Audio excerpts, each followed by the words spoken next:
ముఖ్యమంత్రి ఏమన్నాడు, నేను 60,000 ఇచ్చిన అంటాడు, మంత్రి 70,000 ఇచ్చిన అంటాడు, ఇంకో ఆయన 1,00,000 ఇచ్చిన అంటాడు.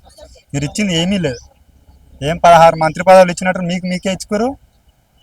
మీరు విద్యాశాఖ మంత్రి నీ దగ్గర ఉన్నది, హోంశాఖ మంత్రి కూడా నీ దగ్గర ఉన్నది. మాకైతే ఏమీ లేదు. మాకు గుండు సినిమా ఇచ్చారు. ఇంకోటి ఎస్ఐ కానిస్టేబుల్, నేను ఎస్ఐ కానిస్టేబుల్ ఆస్పిరెంట్, మాకేం ఇవ్వలే. ఇంకోటి ఏ ఉద్యోగాలకైనా కొద్దిగా ఏజ్ ఉంటుంది, 40 ఏళ్ళ వరకు రాసుకోవచ్చు, కొన్ని ఉంటాయి.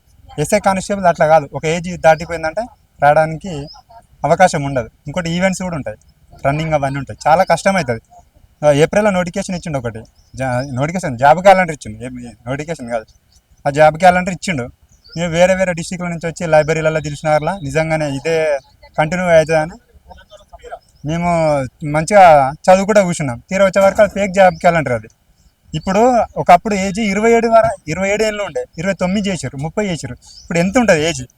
ఇప్పుడు ఎస్ఐ కానిస్టేబుల్ నోటిఫికేషన్ ఇంత ఏజ్ మీరు అంటారుగా, త్వరలో ఇస్తున్నామంటారు, కనీసం జాబ్ క్యాలెండర్ అని ఇయ్యరు. ఎంత ఏజ్ వరకు క్లారిటీగా నేరు ఎన్ని పోస్టులు ఉన్నాయని ఆ మాట నన్ను చెప్పారు. మేము చదువుకుంటాం,